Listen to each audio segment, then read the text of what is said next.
us the expected table. What were you expecting? So how do you do this?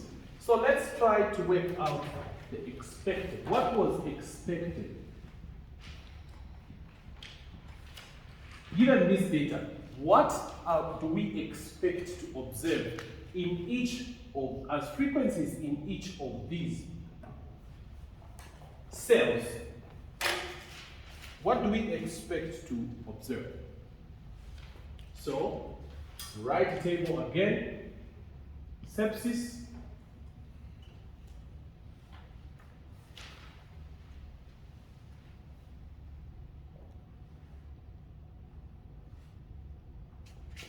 HIV exposure, yes, no, yes, no.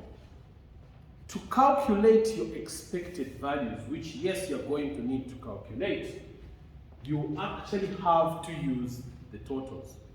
So you use the totals for the columns and the totals from the rows,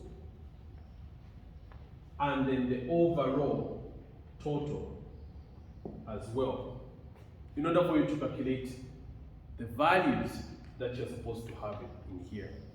And how it plays out is this. There is a formula. So the expected value is actually going to be equal to the product of the totals in the columns and the totals in the rows divided by the overall total, which means total column multiplied by total rows divided by overall total.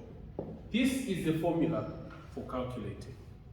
And this is going to play out in such a way that if you have a total here, this total is able to help you calculate in there and in there. And this one is able to calculate the values in there and in there.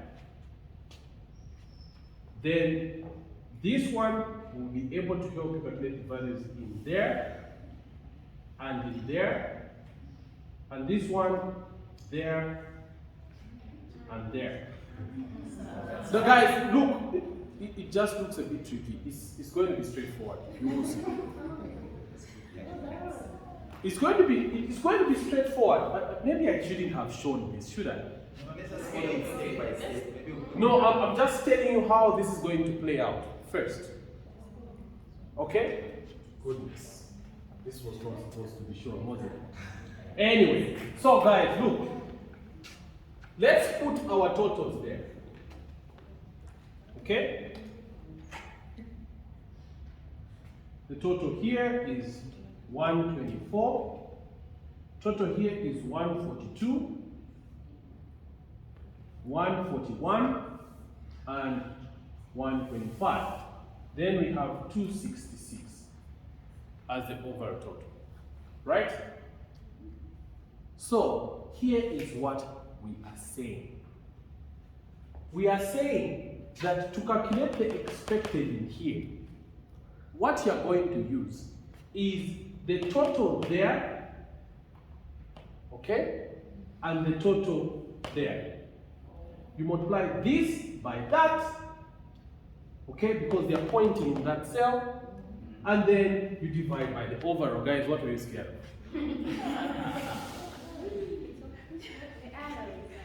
What arrows here, guys? So, like, this is how it basically plays out. And you see now that it's very simple. You guys don't have to be scared of what you don't know. Alright? So, the formula is simple. Multiply, because they are meeting in there, so you multiply 124 by 125. Right? And then that gives you the total product for that. Divide by the overall total, then you get what was expected to be in there. Alright? So, here we go. 124 multiplied by 125. What's the answer? Sorry? 15,500. Okay, great. 15,500. Divide that by our overall total. 58.27. 58.27. There we go. So we were expecting 58.27 as, allow me to do the wrong thing here. Let me just round it off already here to make it easy. 58.27, let's put it as 58.3. It's not desirable, but to just make life easy for you to follow through. Is that okay? So the expected value was 58.3. Therefore, we can also calculate for this one. How do we calculate it? We are going to use this and that, isn't it? So it's going to be 124 multiplied by 141, which is 17,484 as the product, divided by 266, and we have 65.7. Next, we calculate for this, what was expected in that cell is going to be that multiplied by that, because they're converging there. Then you divide by 266. So it's going to be 142 multiplied by 125, which is 17,750. Divide this by 266, which is the overall total, and you have 66.7 there. And finally, you come to this cell. It's going to be obtained by that and that being multiplied, then divided by the 266. So it's going to be 142 multiplied by 141, which is 20,022. Divide that by 266 and you have 75.3. Easy, right? This is what you were expecting from the study, given the totals. If there were no association, this is what could have been actually expected. But after carrying out the study, in reality, this is what was observed. So these are the two contingency tables for the observed and the expected. This is how you come up with them. Other people would want even to put the expected values in there so that you can easily see or maybe confuse yourself even more, but I think this is what it would look like. Is that clear? Yes. Now, after having this data here, I can assure you that we can work out the chi value from this. We can work out the chi value from this. So, for starters, we have answered the first question. We have met the contingency table that we are looking for. The second question, which talks about the assumptions of the chi-square, we've already mentioned the assumptions of the chi-square. The variables of interest are following chi-square distribution. The sampling of the participants is actually random and independent. The observations or the frequencies in each of these four columns should all be above 5, or in 80% of the columns of the cells is above 5. In fact, any of these should actually guide you. Should all be above 5.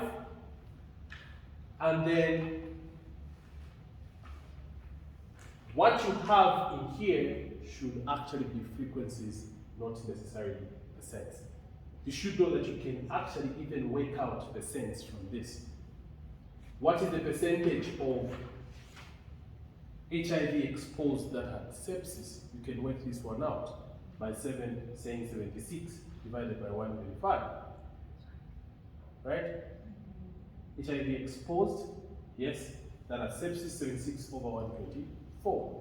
This can give you a value for the percent there, and then this being 100%, you can actually put this divided by that again to give you the percent there, or just subtract the percent in there from 100 and it will give you the percentage in there. Which you will come to see when we come to analyze the data in Stata, that when you write your command, where you're saying that when you tabulate sepsis by HIV status, then you say chi2 rows or columns to give you the percents as well. I should come and show you this, but I think I showed you even the last time how this plays out, but we'll show later on how this plays out in Stata itself. This is basically what you have for data.